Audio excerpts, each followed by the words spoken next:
I no, I knew that. I knew that. I was just about to do that. I knew that.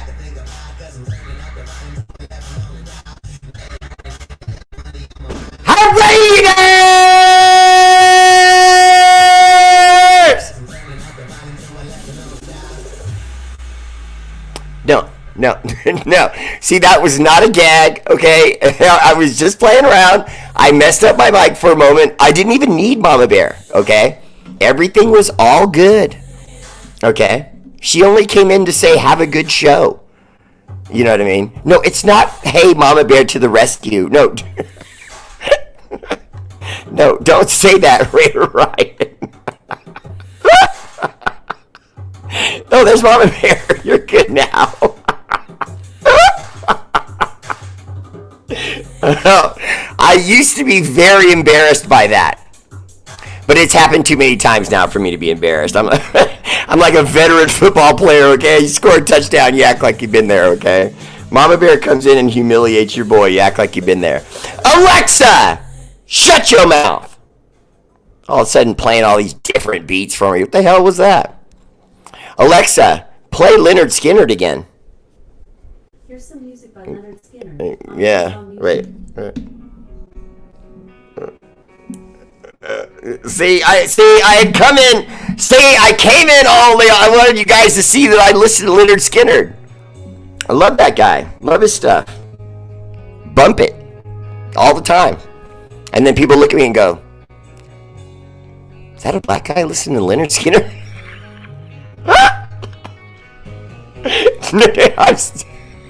I'm not making it racial. It's just funny. Okay? Because I have been asked. I'm serious. I had a white guy look right at me and go, you listen to a lot of Leonard Skinner? I'm like, hell yeah, I do. It was funny. There's a scene kind of like that where they make a joke like that in this latest movie, Bad Boys. I think it's number 4 or 5 or something like that. And I haven't seen the film. I only saw that part at the end, and it just made me laugh because what a lot of people in other nationalities don't know is that actually happens to us a lot. And it's not just white folks. It's every nationality will sometimes just look at someone black and go, is it true you guys really do that?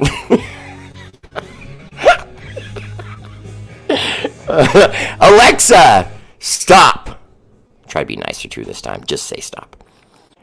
And R8RBEAR live first comment. Woo! MVP tonight goes to our YouTube champion of the world, Jim Vanderland.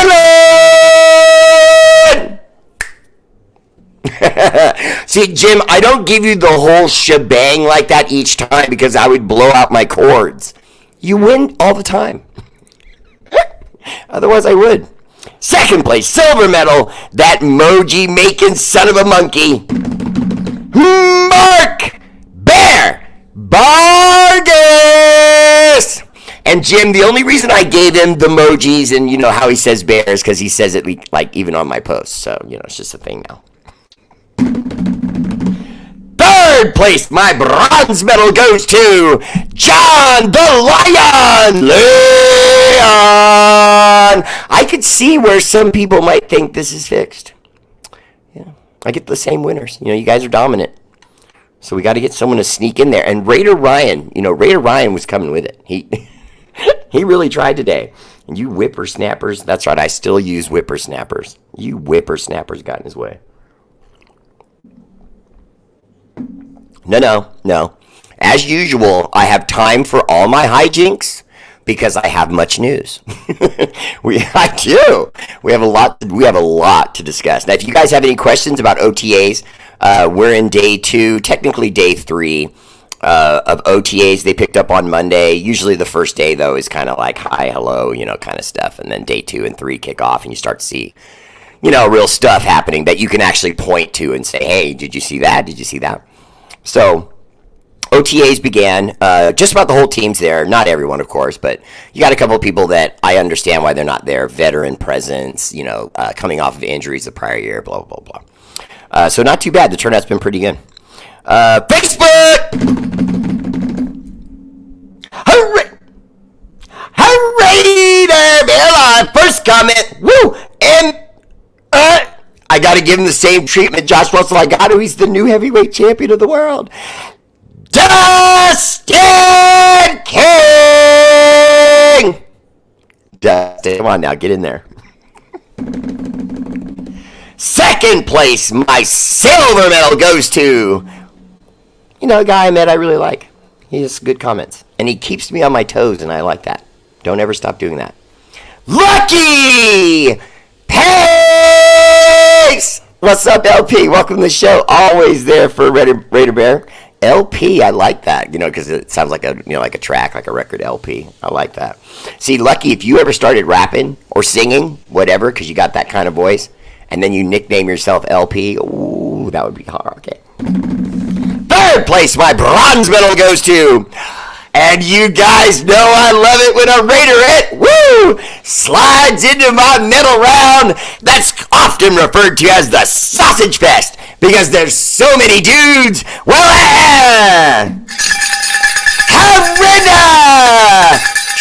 hello! The only person whose name I associate with my bells. Because I only do that when people give stars to the show. And speaking of which, stars contributed to the show go directly to charities like the Kind Fund, Kids in Need of Desks, where we support children in Africa to go to school for a year. That's right, it isn't paid for out there. So year by year, they have to have their scholarships renewed. We've already sent 28 children to school, and we're picking up on it this year again. We started first with St. Jude's. We've been really pushing hard with St. Jude's. We've raised a lot of money for St. Jude's.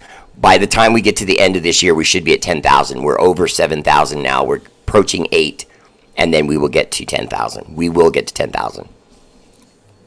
I'm not sure, but I've seen the numbers. It's been going slow, but we're going to get to 10,000. I'm pushing for it.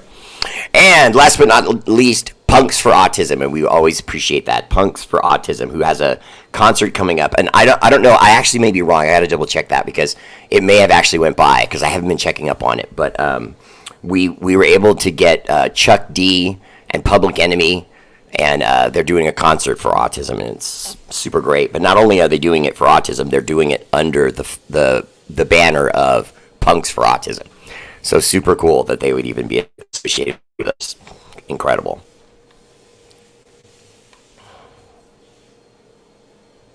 Thank you for the love on the shirt, champ.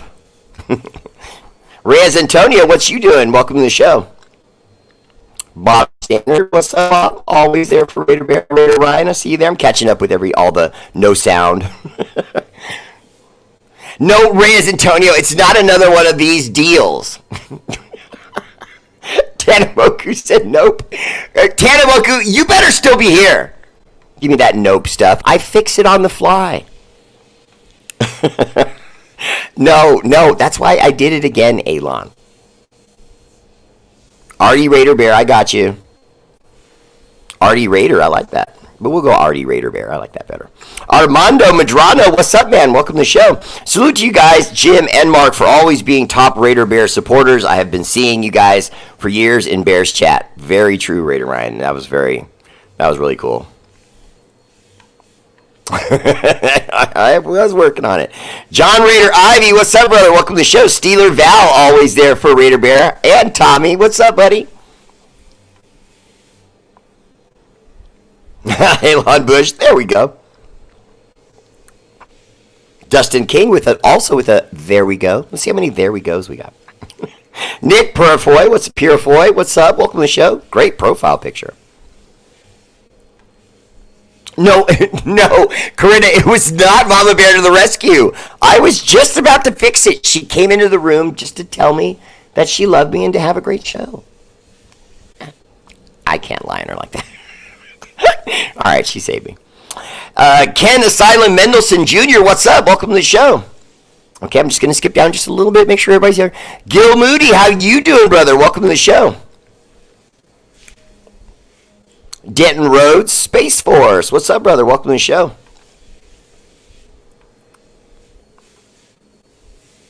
They only did book work on first day. Okay. Oh, yeah, that's kind of what I was getting at. It was just, it was just, sitting at a desk talking and stuff. Raider Ryan, Raider Bear, did you happen to see our special teams coach talk? He was so pumped he couldn't stay on the stage. He was all over the place explaining the new rules. I love the energy in our building. Raider Ryan, not only did I see it, but all of Raider Nation seeing it. Now, maybe not that particular interview, but everyone sees the energy. There is something different in the building. We didn't really ever have this with Derek Carr. The entire time Derek Carr was with us here in Vegas, we never really, as a fan base, were united thinking, okay, that's going to win games. And right now, every Raider fan I meet, and I mean every single one of them. Now, don't get me wrong, I have certain Raider fans that are, they're hesitant. I would be willing to bet Lucky Pace. Lucky, please comment. Let me know what you think on this. But I would be willing to bet my guy Lucky Pace would, venture to say to all of us, pump the brakes a little bit. You know what I mean? We've been here for a lot of drafts and a lot of exciting, team builds, going into new things. But we have to remember, we are what we are.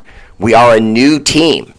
We are. This is a new team, guys. Even though a lot of the roster's the same, this is a new team because that roster that's the same has to follow now a new regime in its entirety. The owner might be the same. Okay, fine. So there's some, there's some familiarity there, but there in the middle, the coaching staff from top to bottom technically is new.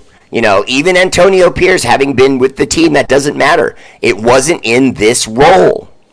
So this is a different squad. Then you take into effect the free agents we brought in, the guys we brought in from the draft, etc., etc. So very different football team. And yet, most people I talk to, very excited about what they're seeing so far. Very excited. And when you consider, too, we have a smart fan base because most fan bases that really, truly love a team, they're intelligent about the team. Does that make sense? And so when I say that, what I mean is even though we're still in you could argue, a tenuous situation at quarterback. Because when you have two, you don't have one. It's just a fact. When you have two guys fighting, you don't really have a quarterback. Now, that's the old football saying, and I'm not going to change it because we're the Raiders. I love all you guys. But I wanted to demonstrate my it's not honor, that's not the word, although I'm honorable, that's not the word I'm looking for.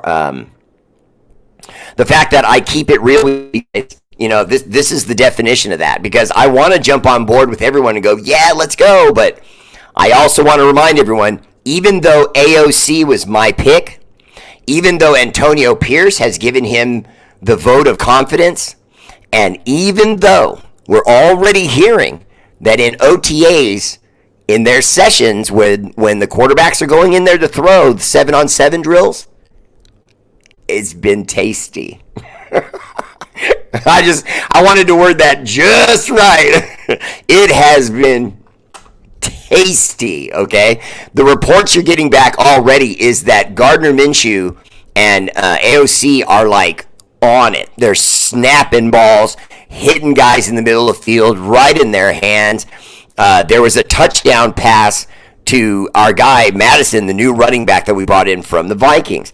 So he ran a hook, comes in, does his dance, breaks right, ball just darts him. Yeah, who threw that? AOC. I'm not saying Gardner Minshew didn't have his moments. I'm not saying Gardner didn't have his moments. I'm not playing favorites, okay? But I am like a dad watching his kid out there.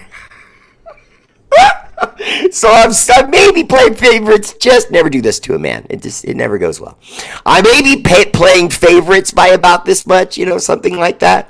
Because personally, I picked AOC before we picked him. I said that all the scouts were saying that AOC is the hidden gem of a quarterback that some team out there is going to scout and see, hey, you know what? This guy at the next level is going to be a leader of men that gets it done. He's not going to be, it's not going to always be gorgeous running plays. He's not always going to do the perfect play action and, that. No, that's not what he is. But if you really think back, isn't that what Kenny Stabler was? If you really think back, Kenny was always somewhat unorthodox in the way he moved, the way he threw the ball, multiple angles, sometimes with different throwing from one arm or the other. I mean, he just got it done. And how do we all think of him? We all see him as a legend, literally a legend. But if we never had Kenny Stabler, never had him, and then we drafted him this year, everybody'd be like, we wanted that guy?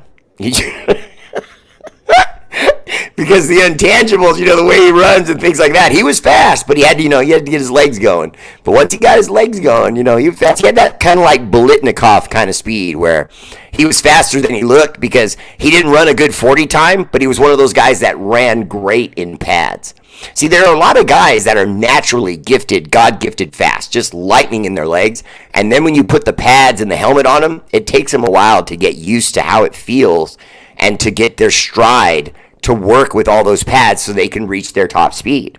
And then there's other people who are just gifted at it. They feel the pads and it doesn't bother them at all. And they're doing what they're doing. They're just cracking. All right, so I'm sorry. No, I'm just talking and talking. I'm just going to get on now. So that, I'm not just talking. Those were the observations from OTAs that everyone was really excited about, including myself. And by the way, Gardner Minshew did something today that's going to get all of you excited, and I want to read this.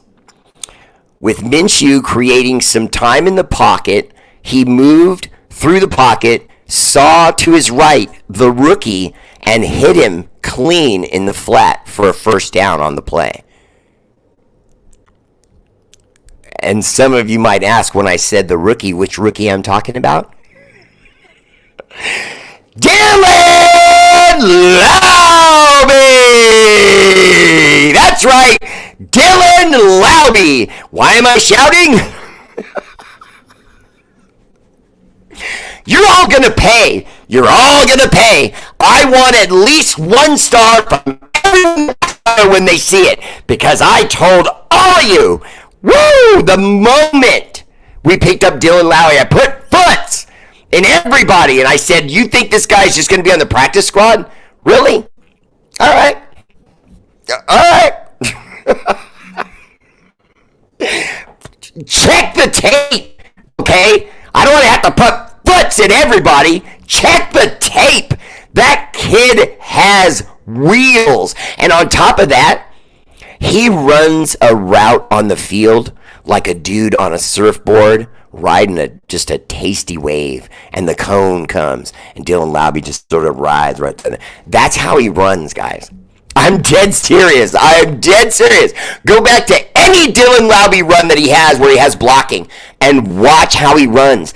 He literally, I don't know how he does this, but he runs like just under top speed while seeing all the blocks, and he maneuvers himself and other people charging toward him into those blocks.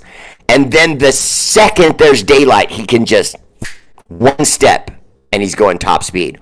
Now, I'm not going to go on a limb for the kid and say that, he has this blazing speed. I'm just saying I don't see too many guys running him down from behind when I watch videos. I don't see that. If he wasn't fast, he wouldn't be able to do that. And more importantly, dude's got vision, man. He's got vision. And by the way, the fact that they're already throwing in the flat to him in practice at OTAs. Look, they're going to find out real early, okay? This coaching staff, our guy, the guy we just brought over for the Bears, Luke Getsy, our new offensive coordinator, he going to find out what that kid has real fast. And guys, I cannot tell you how important this is. What does this do? It gives the quarterback a safety valve that's always there, rolling out into the flat on his left or his right. He can actually motion him to either side that he thinks will work better for a given play. And then the quarterback can step back with our new huge with our new huge offensive line, stand back there, have a cup of coffee, find some people in some open routes, throw them a Danish, and then throw a pass to whoever might be open on each and every given play, because we're going to have 5-tool routes. 5-tool. 2 receivers, 2 tight ends, running back. It's going to be gorgeous. I thought it was going to be here sooner. I thought we were going to run a 2 tight end set like last year before that.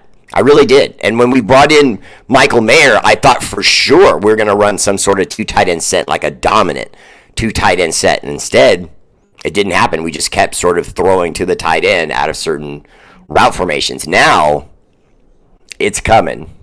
Because they're talking about it vocally. You know what I mean? Craig Dominguez said, what's our record going to be? Well, if you look at our schedule, I think our schedule is going to be tough. But I like tough schedules. I've always said that. But at the same time, with what we have in front of us, if one of our quarterbacks becomes the one, see, because I don't want it to just be a decision. We know honestly that can happen. Like, for example, what if AOC and Gardner Minshew go into the preseason and they each throw 2 touchdowns and they each throw 1 interception and they each throw 2 bombs and they each scramble for 15 yards, and then the preseason's gone and you have to pick? Well, I mean, how do you do it if they're both playing the same way? And that's my point. One of them has to step out of the light. Has to step out of the shadow of the other. Because Gardner Minshew casts a shadow on AOC, and AOC casts a shadow on Gardner Minshew. So one of them has to outplay the other so that he's out in the light, and we can go, oh, hey, look at that. He's the guy. You know what I mean? So, but I will say this, because everyone keeps asking the question, who's the quarterback going to be? I can sum that up for you in one simple sentence, okay? Money. I said sentence. I should have said one word. Money. In one word, money. When it comes to the money, okay, what they're paying Gardner Minshew is peanuts compared to what the lifetime of AOC's contract will cost.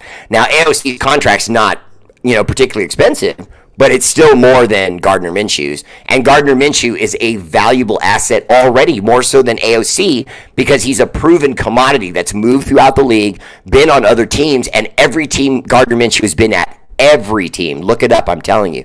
He's played phenomenal. So I had people say to me, if he's so good, why does he keep ending up in trades? Because he's a valuable trade piece, which is what I'm saying. You see what I'm saying? He's with us. He's our safety package that can start, but we want AOC to be the guy. And then if AOC is the guy, you still have Gardner Minshew as this great asset to move to another team mid-year.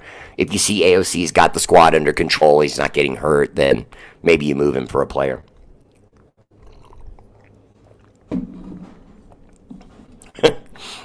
Shut up, Gil. Bear, I tagged you in a post. I had fried pickles. Yummy. Stop it. That's not true. It was never yummy. Raiders can't wait for the season to start. Stand up. Don Wally D. What's up, brother? Welcome to the show. Troy Gill, how you doing, man? I see you there. Hey, Raider Bear, name some sleepers that no one is really talking about that may make some noise. Okay, Artie, I'm sorry. I kind of did that before I read your question, but I'll just go briefly. Dylan Laube, to me, is the top of the list. Dylan Laube is the top of the list. Okay. Second, Malcolm Kuntz, I don't think is going to get his deal. And so because the Raiders are going to say to him, we need you to play through this deal. For example, how many of you remember when they re-upped Max Crosby's deal the first time? Do you remember when that was? Not only was it way before his contract was up or even close to being up, but it was a vote of confidence after how well he played, literally all-star level, literally arguably the best player at his position. Okay, you could argue about TJ Watt and some of these other guys, but as far as pure pressures and sacks, I think some guys are more about sacks. I think some guys are more about pressure. I think Max brings both at a high level, not just one or the other at a high level.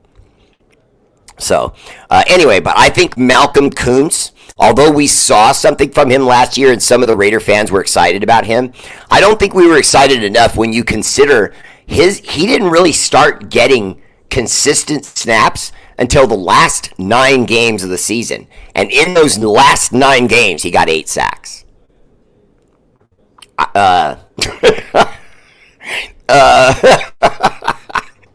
Last time I checked, 8 or 9 games, that's just barely that's right around half the season. So, he could have ended up finishing with 12, maybe 13 sacks.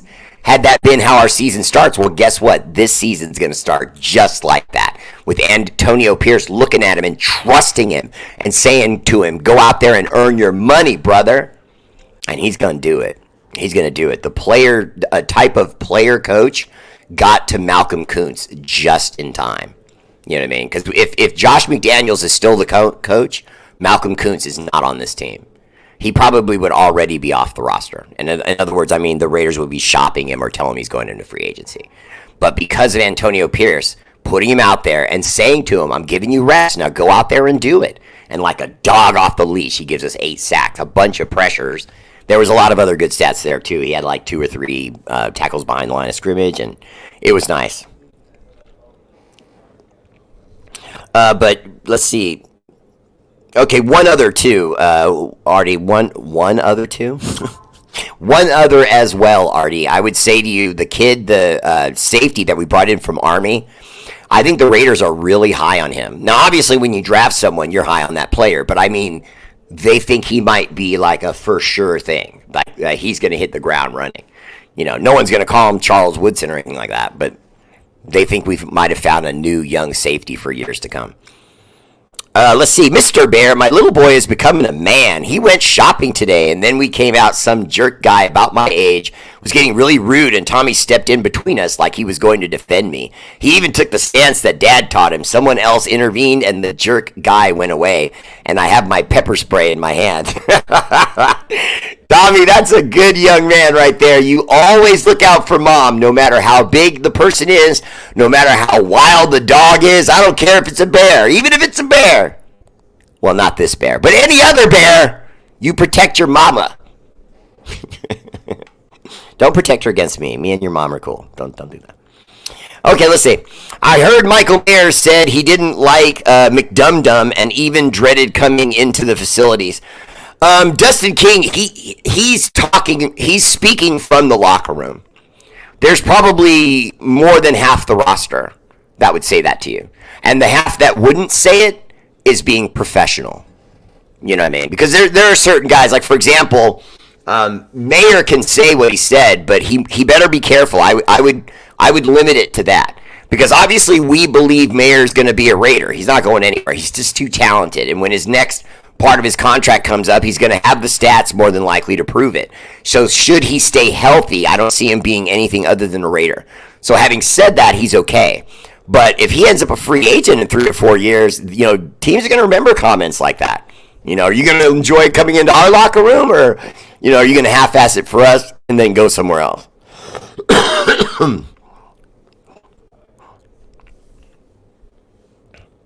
How long has it been since we could be this excited after the draft? Ken Asylum Mendelson Jr., what's up, brother? I would say to you, probably better than a decade. Easily. Better than a decade. Since we really had a draft where there's 4 or 5 guys in this draft that were saying, you know, okay, we might have really nailed something here. The tight end, the guard, Jackson Powers. Personally, I don't know why people are so, you know, kind of low on DJ Glazer. I think DJ Glaze is gonna freaking kill it. I think he's gonna kill it. Now, the only reason why I think he might become a backup is not talent. It'll be because his talent level doesn't reach that of Thayer Mumford. Guys, Thayer Mumford is not playing. And he had a smile, and I know some of you saw his interview. You saw that smile. People, you know where I'm going. People don't smile like that until they're about to knock someone out. It's a heavyweight boxer, and he says, oh, yeah, on Saturday, don't miss me. They're telling you, look, there's no maybe. My training camp is 100%. I'm killing all my sparring partners. The next guy I fight's going to go down, and he's going to go down, and he's going to look like a clown when I'm all finished with him. And that's how Thayer Mumford looked. He had that look on his face like, I don't know who's going to get the other job, you know, second, but it ain't me. Right here, I am a Thayer Mumford fan. I will say that out loud. If it means DJ Glaze sits and has to wait because he doesn't win the right tackle position, so be it. Because that dude, he is balling. balling. I love that guy, man. Love that guy. And then don't forget about the other big right tackle that we brought in, the kid from the Saints. He was a starter there, man, a perennial starter, and is legit. And then you hear now, just the other day, we just brought in Alex Bachman, the wide receiver that was with the Giants the last couple seasons. He's kind of a special teams kind of guy, a little bit of a special teams guy with the teams he's been with in the past. Hasn't really had a breakout season yet, but I think he could if he's given an opportunity, because looking at his build, looking at what he did in college, it's not bad. It's honestly not bad. I have it right here. Let's see. Native of Westlake Village, California, Bachman played for 4 years at Wake Forest. He had 82 catches for 1,162 yards and 10 touchdowns. So not too bad. Not too bad. So that's exciting when you consider what the room already looks like. And I'm going to admit, I have not watched tape on him yet. So you guys might be impressed by my observation, because I'm going to give one just on sight and stats. Okay? Judging from his stats and his build, he looks like, again, another Dylan Laube, Wes Welker kind of pocket guy. You know what I mean? Another Hunter Renfrow that can come in and run all sorts of slants, bubble screens, fades, and he's going to be right there. And then when he makes those plays, it's going to be like giving the ball to a running back with a pass.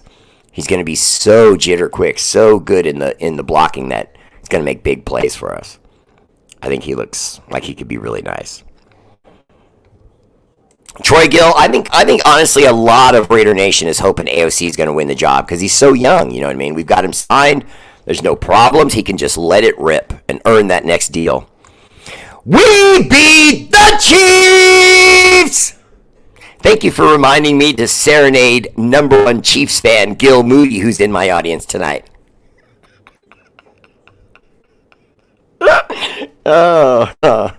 Hey, Gil Moody, your quarterback's wife looked really good in Sports Illustrated. Sorry, Gil. I mean, I don't mean to be mean, but Raider Nation likes their ladies to be, a little bit more, have a, little bit more something. She still looks like a strong breeze is going to take her away, and I wouldn't have a problem with that. It's not that she's not pretty. She's pretty. She's just stick thin. You know what I mean? Too much. It's lots of thin. Gil, you want to meet a nice looking girl, you just come hang out with me in Raider Nation for a little while. I can introduce you to some girls that, you come out of there with a wedding ring and a baby.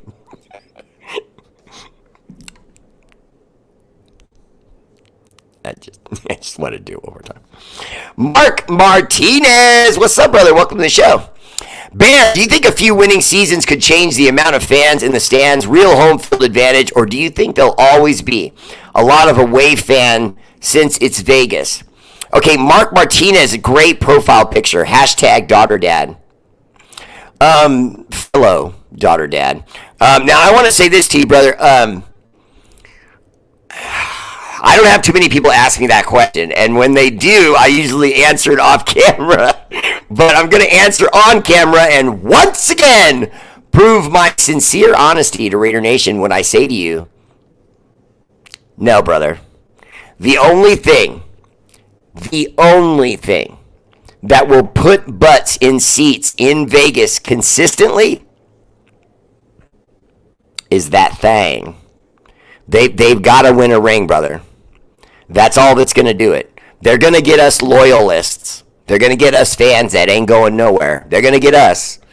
You know what I mean? But not everybody, and we know that not every Raider fan lives the same way. And that's no disrespect to Raiders and Raider Nation fans who, don't live this every day. But there are some Raider fans who don't live it every day. Most of us we do, there's, I mean, come on, man. Some of us, it's every day, all the time. Can't hide it unless I'm going to wear gloves somewhere, you know what I mean? But it's going to take a Super Bowl. Because the problem is, it's in Vegas. See, if it was in another town, and I'm not saying we should have saved Oakland, because to all my fellow love Oakland, remember I was born there before I say this. I was born in Oakland, but it was never going to work. It was never going to work because the city was in decline the entire time Al Davis was there, let alone when Mark was there. It was worse, and now it's worse than it's ever been. And none of that's the Raiders' fault. So they can't expect the demographic that is the NFL to suddenly say, oh, well, you know what? Even though the town's garbage, I mean, because I love Oakland, but it's just, there's just too much garbage. There's too much homeless. There's too much violence. There's too much gangs. There's too much drugs. On and on and on. You know what I mean? I love Oakland. I'll never leave her. I love Oakland. But if you want, you know, we can't, a person has to be able to speak from both sides. Okay? If you're a real adult, okay? My heart's in Oakland, but my head, the club, the team, finance, it was never going to work in Oakland. It was never going to work. It's one of the highest sports demographics in the world. The TV packages that come out of San Jose, Hayward, San Diego, San Francisco, Hayward, that whole area, all of those areas are in the top 5 of sports, pay-per-view, TV packages, etc. Number 1 sports are those towns I just mentioned. So it's there. The revenue's there. You know what I mean? The Warriors moved from Oakland to San Francisco, didn't miss a beat. Why? They've won rings, and recently. And they bring ring history in the last decade. A lot of it. And so when they go to San Francisco, tickets sell, butts in seats. So we have to get to that. Princetta, what's up? Welcome to the show. James, I see you there. Welcome to the show, brother. Appreciate you. Yeah, we still won the Super Bowl, so I'll take that loss.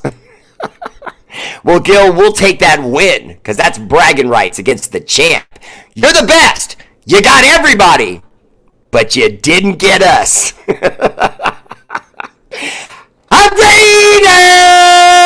Raiders! You're right. Okay, whoa. Okay, Lucky Pace started a statement to me where he said you're right. Okay, so we have to celebrate this a little bit real quick because I don't get too many of these. Not from him anyway. He's a tough one. Okay, I'm going to read it again to start over from the beginning. Okay, here we go. You're right.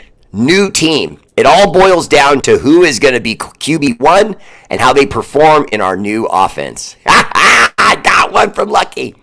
Okay, so now, having said that, Lucky, I would remind you of this as well, though. We need our quarterback to play well, but even if he doesn't, even if Aiden O'Connell gives us just a little better than last year, the defense, the additions on offense, the way the running game's going to work with Luke Getsy being a run-the-ball pounder kind of offensive coordinator, I think we're going to be okay. Even if we have to wait for him to get it right one more season. See, because I think he's going to be better next year. I think he's going to win the number 1, but I don't think he's going to suddenly bury all the numbers he put up last year. He'll be better, but I just think it'll be a little better. Significantly enough that he wins the job, but not so much that he has all of Raider Nation blown away. They're just going to love him because he's going to go out there and win. Now, does he get us to the playoffs? That's kind of important because he's coming into his first year after his experience with being a rookie. So now in his first year with this new run-friendly offense, with a new, pumped-up defense, an offensive line that's had adjustments to it, with those things in place, by mid-year, there's going to be some pressure on AOC to, all right, young fella, it's week 8, we're 4-4. It's time to turn it up. We need a little 3-game winning streak, if you know what I mean. And if we finish with double-figure, wins, 10, 11, 12 wins, somewhere in that range, I'll be all right with that. That gets you into the playoffs. That gets you into the fight. Do we win a Super Bowl? Nothing's guaranteed to anyone. That's why it's the playoffs. But if we get in the playoffs, we have a shot. If he does that, then we have to give him our patience, see what he does the following season as well. And then we have to look at what is his turnover ratio, what is his completion ratio, how many yards does he throw for, blah, blah, blah, blah, how many interceptions does he have. So we'll still look at those stats, but if he plays well enough and we win, he should be given another year unchallenged. Let's see. AOC should be the starter because what he did this last year. Thank you. Yeah, I agree. Ken Asylum says O'Connell wins starting job. I kind of agree. I think we go 10-7 or 12-5, depending on who is under center and how they play. We need a leader under center. Raider Ryan, I would argue with you that I think either guy, we're going to be okay. But that's part of what I'm worried about is I'm not sure if one of them is really going to outplay the other one. Now, when I say this, I want to throw something educated at you guys because we're getting toward the end of the show and I want you to enjoy this. Try this on. If they play to each other to some sort of stalemate, this is what I've come up with. What if it's because they're so similar? In other words, they're both move the ball down the field, protect every possession, throw for high percentages, don't throw dangerous passes, throw, the deep ball when it's there, but when it's there, not just, let to the heavens, be damned, the cannons, fire, no. If they're both so similar, wouldn't it be then that they would look like no one's stepping out into the light because they're both doing the same things? In other words, if one reads defense and thinks they should hit the check down, if he's right and the other quarterback does that, how do you know who's, you see what I mean? I think there could be a certain amount of that. We've already seen a little bit of it at OTAs because AOC played well, Gardner Minshew played well, but everyone that reported how OTAs went made the point of saying both guys looked great. But they didn't say anything along the line of this guy looked a little sharper or this guy threw the ball a little harder. Almost every comment seems to be talking about them like they're equals. Obviously, that's probably just because it's super early. We've only had a couple days in OTAs.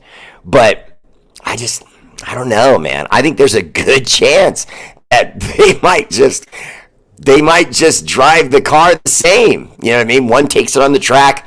The car's capable of doing a certain thing, and then he does a certain amount of laps and sets a certain time, and then the other guy comes right behind him and is right about the exact same time. Do they both just read the track the same way? Read the car the same way? How it accelerates and brakes the same way? It is the same offense. So, I don't know. We'll see. That could be something to look for, though. Okay, Lucky Pace says 10-7. That's optimistic but guarded, which is what I thought you would do. Dylan Laube will definitely surprise a lot of people. I'm hearing good things about our young pup, Trey Taylor, too. Oh, Trey Taylor's making catches, and he's trying to show already with his mouth and with his play and with his fitness, because he's talking, too, that he wants to be a dude. He wants to be a dude in this offense. Not just, I'm a decoy for Devontae Adams. Him and Jacoby Myers want balls. Okay? That sounded weird. They want to make plays. And so it's going to be a good year. I think it's going to be a real good year. Our defense is going to be something to be scared of. Tony, make it dip. We weren't able to get a defense in the top 15 for Derek Carr's entire career. I'm not defending Derek Carr. I'm just bringing that up because it's hard, man. It's hard. I mean, let's be honest. It's not like they weren't trying, but they just never could get it right. They'd get a player, and he would seem like a good fit, and then he'd get hurt. And then we'd get a player, and he'd seem like a good fit, and then he wouldn't live up to his contract, or he wouldn't be a very good rookie, et cetera, et cetera.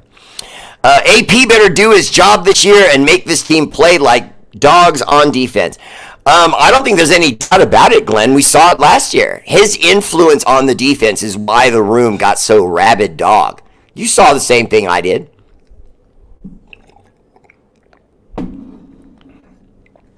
Mark Vargas reminds us that Dylan Laube is 5'10", 207 pounds of sneaky fast. Read those numbers again, though. 5'10", but 207? That means he is jacked. And by the way, if you look at his pictures, he is. Dude is a fire plug of muscle and speed with good vision. I can't wait to see it. I can't wait to see it. This is the best draft I've seen in years, Bear. I would agree. Tom Telesco stood out proudly. I don't have the words to express how excited I am. Soon McMoron was forgotten about, right? Stephen Marchand, what's up, brother? Welcome to the show. That's the best profile picture I've seen all day. And what's up with you, brother? Welcome to the show. Ken Asylum Mendelson said they're going to have Glaze on the left side. You know, Ken, I do know he was playing left tackle at school too, but he made a point of saying that he's capable at right tackle. So if he can't get minutes at left, he's going to try out at right, and if he beats everybody out, he's going to get it. And I don't see why you wouldn't. You know what I mean? You want to know what the guy can do. If he's a rookie and he outplays people at right, let him go. I'm a Thayer Mumford guy, but if he outplays Thayer Mumford, hey, we move on, and Thayer Mumford is depth for us at position. The dark side defense is going to be a lot better, in my opinion. I like that, the dark side. How the corners we grabbed in the later rounds. They're good. They're good. I like our corners. I like what we did, especially the one we picked early. Very nice. He's 6'1", 6'2", 210 pounds, but still runs a 4.3 40. That's incredible. And I know a lot of you don't know that, but I'm just trust me when I tell you, it is very rare for a guy to go beyond 6 foot and then still be able to come down into the little man's world and run a 4.3. He runs a 4.3 40, guys, and it was a fast 4.3. It was like 4.37. So he's fast, and in a big frame. That's incredible, because at 6'1", 210, you're bringing the heat a little bit. You know, you guys have seen my muscles. I only walk around at like 200 pounds at 6'3". He's 6'1", 6'2", 210. And I'm just letting you know, you put 10 more pounds of muscle on me, you don't want to run into me in an alley. It's an angry bear. Thank you, Mr. Raider Bear. Not only will I always protect my mommy, but Grampy taught me to protect all girls and women that I see being picked on. That's right. And Tommy, remember this too. If you ever lose a fight, don't ever be upset with yourself. I've met so many guys that are upset with themselves because they've lost a fight at some point in their life. All guys lose fights. It happens. You immediately move on. You get over with it. Now, why was I able to? I was able to learn it fast because I used to box. When I was a very, very young man, I boxed. And so I lost. You know, there were times where guys would knock me down. There were times when guys were just too strong. And I would jab them and throw and jab them and throw, and I couldn't keep them off me, and they'd knock me down. You know what I mean? It's just fact. You know what I mean? Lost a fight to a bully once when I was in fifth grade. Forgive me, it's been a while, but 5th grade, somewhere around there. I didn't really fight too much in high school. I got into a couple in high school, but in high school I could fight by then. You know, I had hands in high school. But anyway, long story short, always look out for your mom. Tony, make it. Dip! Appreciate the love on the stars, brother. Wilts Duncan said to tell him something good. I already have, okay? You've been watching the whole show. You know I already have, be honest. Are we wearing all black uniforms on that Black Friday game against the Queefs? Don Wally D, as far as I know, yes. What are you auctioning? I'm not anything tonight. I had the auto package and I was going to do it, and then I ended up just talking to everybody all night. I think one year under Derek Carr, our defense was ranked either 10th or 12th, but our offensive line was as porous as a spaghetti strainer. Yeah, Jim, but I'll be honest with you, I would disagree with that. I'd have to look it up. With you, but I don't think he's ever had a defense that was that good. You can't see my...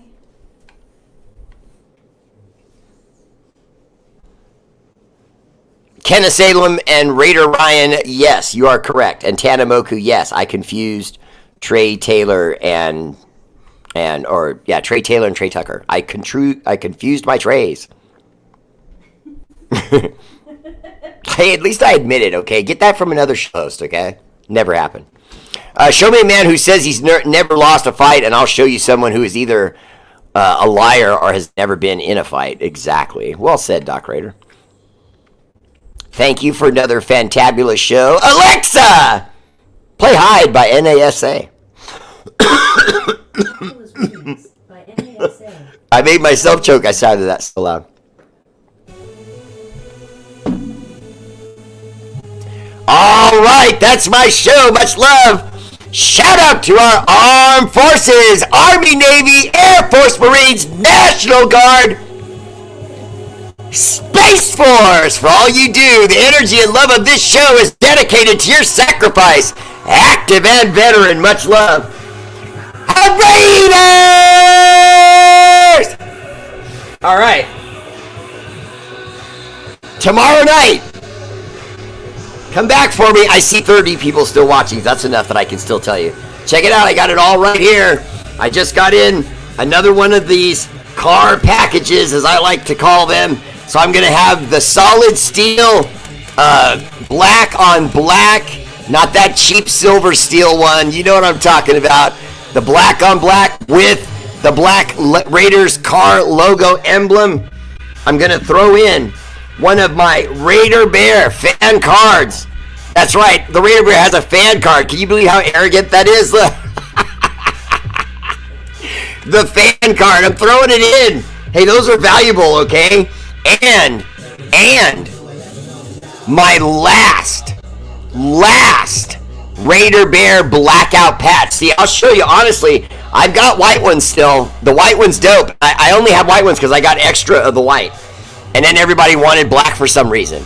And so I got one left of the black. Tomorrow night, R8RBEAR family page, don't miss me. Tomorrow night, R8RBEAR family page, package extraordinaire, the car package, not Derek Carr's package, don't be gross. The car package tomorrow night, R8RBEAR live. Don't